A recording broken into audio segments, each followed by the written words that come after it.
В этом году объем водохранилища на Токтогульской АГЭС составляет 8 миллиардов 800 миллионов кубических метров. Этого объема мало, так как среднегодовой приток воды составляет в пределах 5 миллиардов кубометров. По словам эксперта Мырзатая Султаналиева, электроэнергии однозначно не хватает, поэтому придется произвести закуп электроэнергии у соседних государств. Сегодня энергетики заключают соглашение с Казахстаном, заключают соглашение с Узбекистаном на покупку электроэнергии.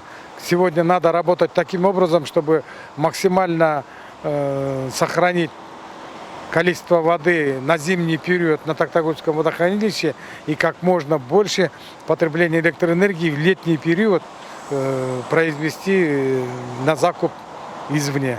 На сегодняшний день тариф электроэнергии составляет по 77 тыинов за 1 киловатт-часов. По словам экспертов, стоимость электроэнергии нужно поднимать, а тариф устанавливать ниже. Потребление больше, чем 700 киловатт-часов у нас оплачивается по 2,16.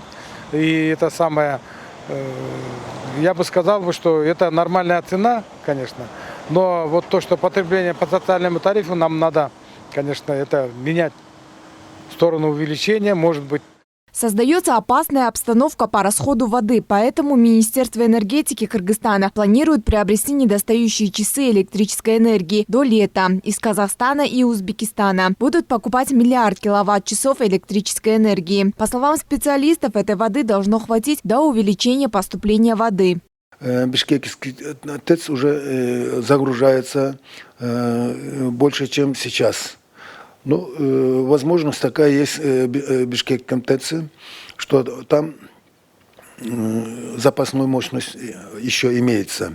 Напомню, что по сравнению с прошлым годом уровень воды в Токтогульском водохранилище сократился на 3 миллиарда кубометров. Также, по словам министра энергетики и промышленности Кубанычбека Турдубаева, планируется увеличить выработку электроэнергии на ТЭЦ Бишкека.